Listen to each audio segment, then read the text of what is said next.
If I perish, I perish. Let those words sit with you for a moment. Now let me ask you something personal. Have you ever faced a moment where speaking up might cost you everything, but staying silent could cost even more? Maybe it wasn't life or death. Maybe it was your job, your reputation, your peace of mind.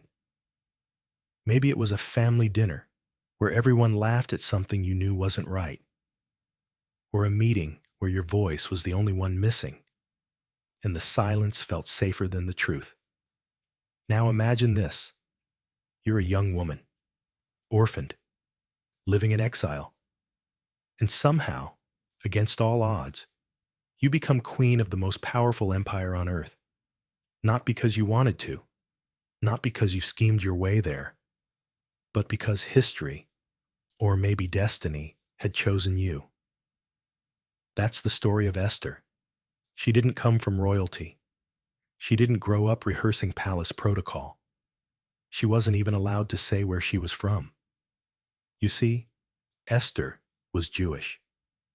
One of a scattered people, a forgotten people, a people that the empire tolerated, barely, and then one day, everything changed. A man named Haman enters the picture, a high-ranking official, full of pride and ego. He expected everyone to bow down to him. And when one man, Mordecai, Esther's cousin and adoptive father, refused to kneel, Haman didn't just get angry. He got genocidal. He didn't want to just punish Mordecai. He wanted to wipe out his entire people. Think about that. One man's pride turned into an empire's death sentence, and Haman had the influence to make it happen. He wrote the decree. The king sealed it with his ring. The day of death was chosen. And just like that, the Jewish people were marked for extermination. But there was one person who could do something about it. Only one. The queen, Esther. But here's the problem. No one, not even the queen, could approach the king without being summoned. If you walked into the throne room uninvited, there was only one law: death. Unless, and only unless, the king extended his golden scepter. So what does Esther do? She's terrified. She hesitates. She sends a message to Mordecai saying, "You know the law. If I go to the king without being called, I'll die." And that's when Mordecai says something that cuts straight to the soul. Maybe you were made queen for such a time as this. Pause with me here. Have you ever wondered why you're where you are right now? In this job, this town, this relationship, this battle? What if it's not random? What if it's not just coincidence or chance? What if you were placed exactly where you are for such a time as this? Esther takes a deep breath. She looks around at the silks and gold and luxury of the palace, but she knows none of it can save her people. And she says one of the boldest, most courageous lines in all of Scripture. "I will go to the king, even though it is against the law. And if I perish, I perish." Those aren't just the words of a woman willing to die. Those are the words of someone who knows that some things are worth more than survival. She fasted. She prayed. She asked her people to do the same. And then she stepped into the unknown, into the throne room, into the possibility of death, so that others could live. Now here's why this story still matters today. We live in a world full of comfortable silence. We avoid conflict. We dodge truth. We whisper when we're called to speak boldly.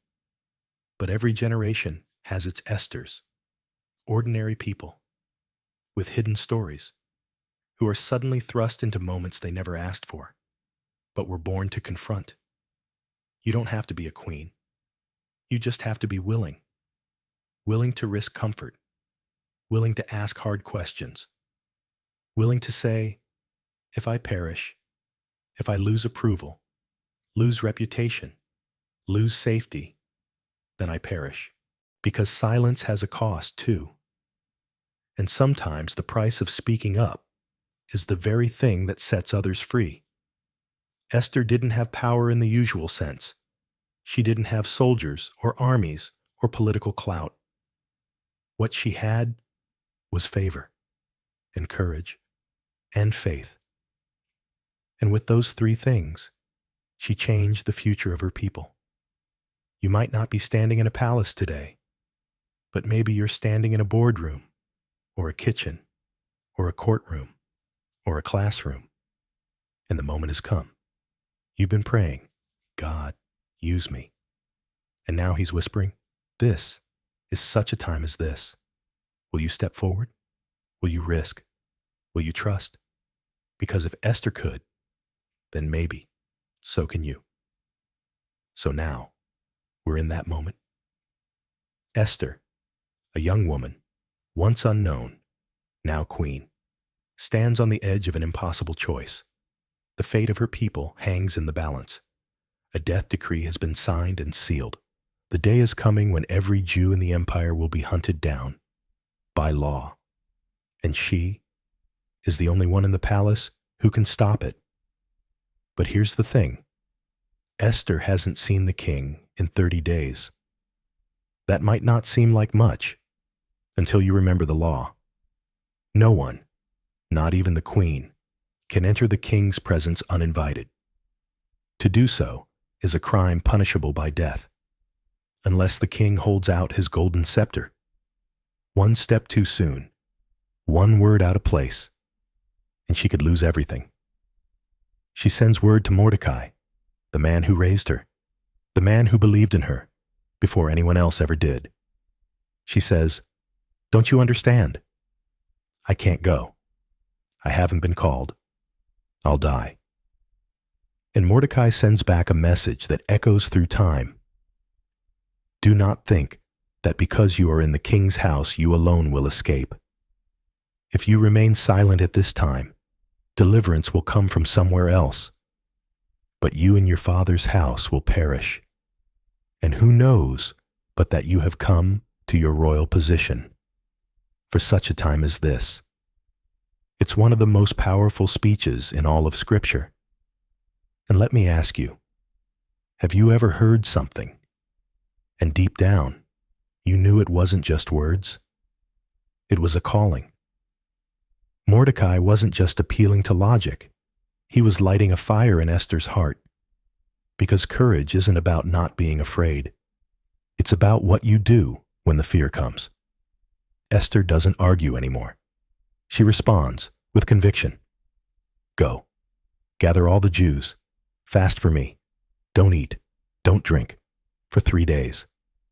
She doesn't act alone. She doesn't pretend she's strong enough on her own. She leans into the power of community and into the presence of God. And then, after 3 days of fasting and prayer, she puts on her royal robes, stands tall, and walks toward the throne room. Pause. Can you feel the weight of that moment? Every step echoing down the marble halls, every heartbeat like a drumbeat of war. Servants glance, whispers stir, guards stiffen. She passes courtyards, crosses thresholds. She stands before the door. She breathes, and she walks in. No one dares speak. The king turns, sees her, and for a moment, everything stands still. Then, the golden scepter extends. She is safe, alive. He invites her in, not just into the room, but into the conversation, into a space where her voice matters.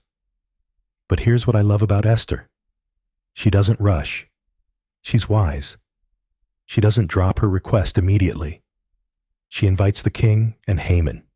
Yes, Haman, the architect of the genocide, to a private banquet. Why? Because sometimes change takes more than one conversation. Sometimes the most strategic move isn't to charge in, but to invite in. At the first banquet, the king asks, "What do you want, Esther?" "Up to half the kingdom? It's yours." But she waits. "Come again tomorrow," she says. "Then I'll share my request." That night, the king can't sleep. Coincidence? Maybe. Or maybe providence. He asks for the royal records to be read to him. And what does he hear? A story about Mordecai, the man who once saved his life, but was never rewarded. The next day, Haman comes in, full of pride. He thinks the king's about to honor him. Instead, he's forced to parade Mordecai, his enemy, through the city, shouting his praises. Humiliating, poetic. And still, Esther waits. Until the second banquet. The king asks again, "What is your request?" This time, she speaks. And her words are precise, courageous, devastating. If I had merely been sold as a slave, I would have kept quiet. But we are marked for death, me and my people. The king is shocked, furious. Who would dare do such a thing? And Esther, with a steady voice and a storm behind her eyes, says, "The enemy is this wicked Haman." Let that sink in front of her husband, in front of her enemy. She doesn't flinch. She names the threat. And suddenly, the man who orchestrated death is sentenced to die on the very gallows he built for Mordecai. Poetic justice? Absolutely. But even more than that, divine reversal. Because that's the power of courage. It doesn't just stop the enemy. It flips the story. Esther didn't just save herself. She saved a nation. And she didn't do it by brute force, or manipulation, or revenge. She did it by listening, waiting, praying, acting. And when the moment came, she spoke. Let me bring this back to you. What's the moment you're facing? What's the hallway you're walking down, one heartbeat at a time? Who's depending on your voice? Because here's the truth. You don't need a crown to be called. You don't need a throne to be chosen. You don't need permission to do what is right.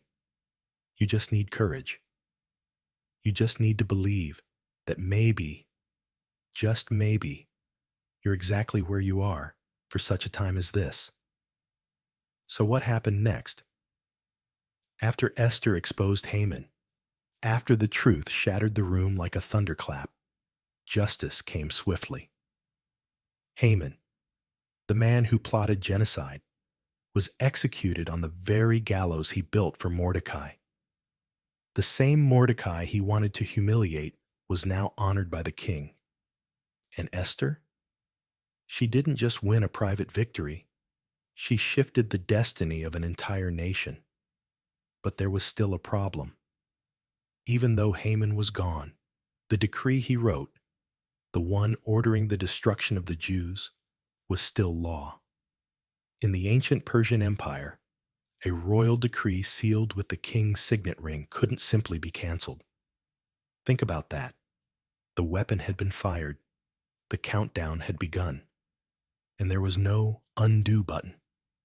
So once again, Esther stepped forward, this time, not with fear, but with fierce conviction. She approached the king, not as a trembling girl, but as a woman who had found her voice. She pleaded, she reasoned, she stood tall, and the king listened. He issued a second decree. The Jews were now allowed to defend themselves. That's it. One shift, one sentence, and the day that was meant for death turned into a day of deliverance. Let me tell you what happened next. Instead of mourning, there was joy. Instead of graves, there were songs. Instead of fear, there was dancing in the streets. The people celebrated their survival. And not just survival, victory. And from that moment on, they marked the day with a festival called Purim.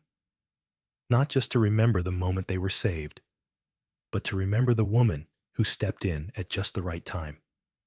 Esther, a woman who risked everything, A woman who stood in the gap. A woman who said, "If I perish, I perish." And then changed the world. You know, we love heroes in our stories. We look for them in capes and crowns, with swords and shields. But sometimes, the greatest heroes wear none of those things. Sometimes, they wear mourning clothes. Sometimes, they stand alone in silent rooms. Sometimes, they walk trembling into places where they're not invited. And somehow, they change everything. That's Esther's story. And maybe is your story too. Let me ask you something. Do you ever wonder why you're where you are? In that family, that job, that city, that moment? Do you ever ask, why me? Why now? Can I offer you a possibility? Maybe it's not a mistake. Maybe it's a mission.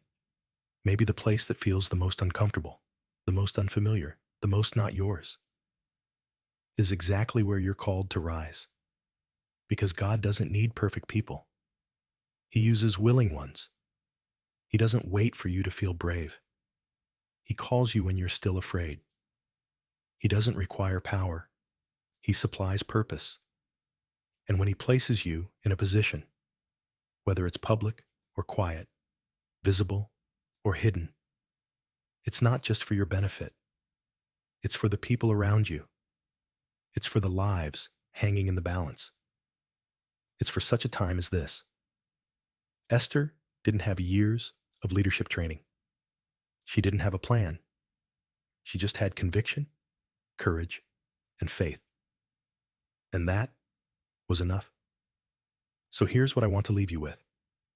If God can use an orphaned girl in exile, if he can position her to speak to kings, if he can write deliverance through the mouth of a woman who was never supposed to have a voice, then what could he do with you? Maybe your throne room isn't a palace. Maybe it's a boardroom, or a classroom, a hospital hallway, a dinner table, a courtroom, or just a difficult conversation you've been avoiding. You don't need a golden crown to be chosen. You don't need a royal robe to walk in your calling. You just need to trust that where God has placed you is where he wants to use you. Because who knows? Maybe, just maybe, you were born for such a time as this. If I perish, I perish. Esther 4:16. If this story stirred something in you, don't keep it to yourself. Share it with someone who needs courage today. And remember, the next Esther might be listening through you.